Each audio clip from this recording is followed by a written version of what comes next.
এটা একটা আনন্দ মেলা। এটাকে আবার বউবাজারের মেলাও বলা হতো, আবার আনন্দ মেলাও বলা হতো। এখন নামটাকে মডিফাই করা হয়েছে, নাম দেওয়া হয়েছে বসন্ত মেলা। আর এই বসন্ত মেলা পূর্ব প্রস্তুতি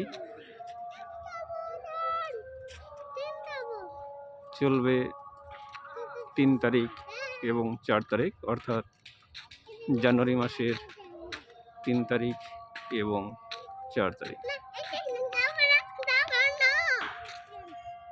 দারুণ, এগুলো সবগুলোই হবে স্টল। প্রত্যেকটা স্টল করা হয়েছে সুন্দর করে, খড় দিয়ে ছাউনি করে।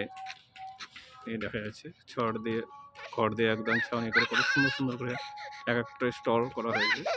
প্রত্যেকটা স্টলে বিভিন্ন ধরনের খাবার বিক্রি হবে। এগুলো বিভিন্ন ধরনের আর্ট, কত সুন্দরভাবে আর্ট করা হয়েছে এবং এখনো ওয়ার্ক ইজ গোয়িং, কন্টিনিউ।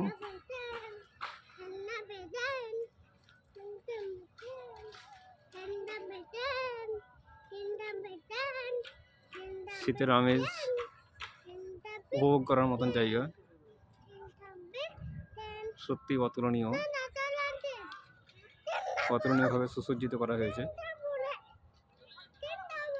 এখানে যে এই ড্রামগুলো দেখা যাচ্ছে, টিনের ড্রামগুলো, এই ড্রামগুলোতে কাঠের আগুন থাকবে যখন মেলা রানিং হবে তখন, যাতে করে শীতের দিনে যে আগুনের তাপ উপভোগ করার যে একটা আমেজ, আলাদা একটা আনন্দ সেটা উপভোগ করা যাবে। সেই জন্য জায়গায় জায়গায় এরকম ধরনের একটা করে টিনের কী বলবো, কৌটো বা পাত্র থাকবে, যেখানে কাঠ দিয়ে আগুন জ্বালানো হবে এবং যে সমস্ত মেলা প্রেমীরা আসবে তারা প্রত্যেকেই ওই আমেজটা, মানে শীতের দিনে আগুনের তাপ উপভোগ করার যে আমেজ, সেটা গ্রহণ করবে। খুব ভালো লাগবে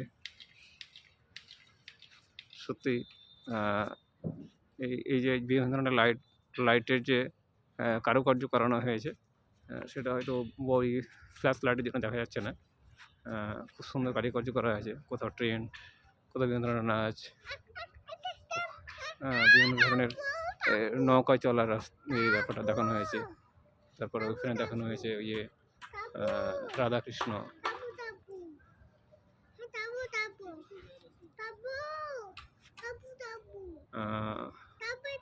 এই ট্রেনটা, ওই যে লাইটে যে ট্রেন তৈরি করা হয়েছে, সেই ট্রেনে আমার ছেলে চাপবে বলছে।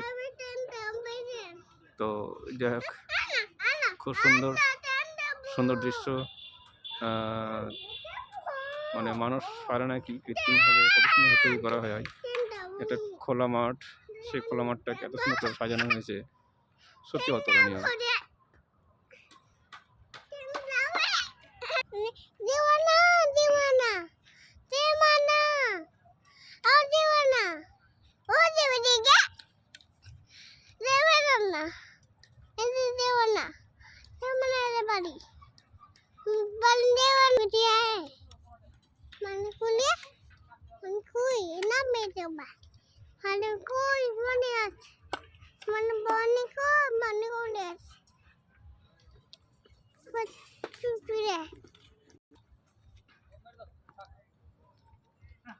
এটা হচ্ছে সেই বসন্ত উৎসব এর প্রবেশ পথ। এত সুন্দরভাবে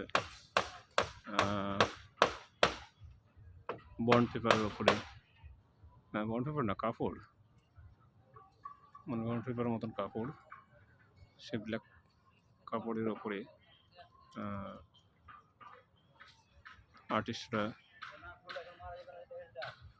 আর্টিস্টদের সৃষ্ট সৌন্দর্য সত্যি অতুলনীয়। লাইটিং